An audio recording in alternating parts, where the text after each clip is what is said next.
Sermon 180 de saint Augustin du Serment.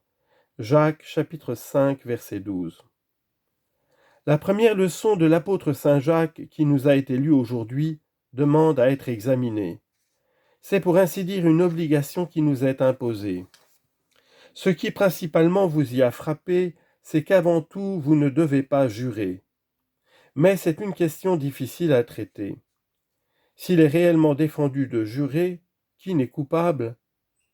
Que le parjure soit un péché et un péché énorme, nul n'en doute. Mais dans le passage que nous étudions, l'apôtre ne dit pas avant tout, mes frères, gardez-vous de vous parjurer, mais gardez-vous de jurer.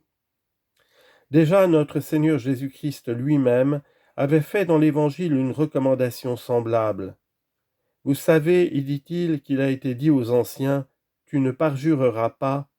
Pour moi, je vous le dis, ne jurez ni par le ciel, car il est le trône de Dieu, ni par la terre, car elle est l'escabeau de ses pieds. Tu ne jureras pas non plus par ta tête, parce que tu ne peux rendre un seul de tes cheveux blancs ou noirs. Que votre langage soit oui, oui, non, non, car tout ce qui vient en plus vient du mauvais. Matthieu chapitre 5, versets 32 à 37. Le texte précité de l'apôtre est si conforme à cet avertissement du Seigneur que c'est évidemment le même ordre donné par Dieu. Aussi l'auteur de la recommandation évangélique n'est-il pas différent de celui qui a dit par l'organe de l'apôtre « Avant tout, mes frères, ne jurez ni par le ciel ni par la terre, et ne faites aucun autre serment que ce soit, que votre langage soit oui, oui, non, non. Il n'y a ici de différence que ces mots, avant tout, ajoutés par l'apôtre. C'est ce qui vous a si vivement frappé, c'est aussi ce qui accroît la difficulté de la question. Il est sûr en effet que les saints ont juré, et que Dieu même, en qui ne se trouve absolument aucun péché, a juré le premier. Le Seigneur l'a juré et il ne s'en repentira pas, vous êtes prêtre pour l'éternité, selon l'ordre de Melchisédek. Psaume 109, verset 4. Ainsi a-t-il promis avec serment à son Fils l'éternité du sacerdoce. Nous lisons encore « Je jure par moi-même, dit le Seigneur ». Genèse chapitre 22, verset 16. Et cet autre serment « Je vis, dit le Seigneur ». Nombre chapitre 14, verset 28. De même donc que l'homme jure par Dieu, ainsi Dieu jure par lui-même. Ne s'ensuit-il pas qu'il n'y a point de péché à jurer? Comment soutenir que c'est un péché puisque Dieu a juré? Ne serait-ce pas un affreux blasphème? Dieu est sans péché et il jure.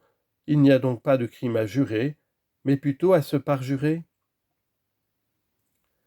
Peut-être pourrait-on répondre qu'en fait de serment, il ne faut pas prendre modèle sur le Seigneur notre Dieu, car dès qu'il est, Dieu ne saurait se parjurer, et à lui seul par conséquent il est permis de jurer. Quand les hommes font-ils de faux serments? Quand ils se trompent ou sont trompés. En effet, ou on croit vrai ce qui est faux et on jure témérairement, ou bien on voit, on soupçonne au moins la fausseté d'une chose et on l'affirme avec serment comme étant vrai.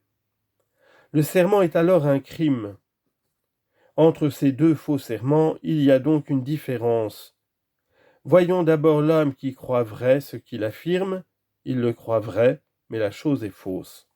Cet homme ne fait pas un parjure volontaire, il est trompé en prenant pour vrai ce qui est faux, il ne fait pas volontairement un serment faux. Voyons ensuite celui qui connaît la fausseté et qui la soutient comme une vérité. Oui, il affirme avec serment ce qu'il sait être faux. N'est-ce pas un monstre exécrable qu'il faut bannir de la société humaine? Qui aime une telle conduite? Qui ne l'abhorre? On peut faire une troisième supposition. Un homme croit une chose fausse et il l'affirme comme vraie, mais il se trouve que réellement elle est vraie. Ainsi, par exemple, et pour plus de clarté, tu lui demandes « A-t-il plu en cet endroit ?» Il croit qu'il n'y a pas plu, mais il a intérêt à dire qu'il y a plu. Et quoi qu'il pense le contraire, quand on lui demande « Y a-t-il plu réellement ?» Oui, répond-il, et il jure. Il est vrai qu'il y a plu. mais il l'ignore, il croit même le contraire, il est donc parjure, tant l'intention influe sur le caractère de la parole. La langue n'est pas coupable si l'âme ne l'est d'abord.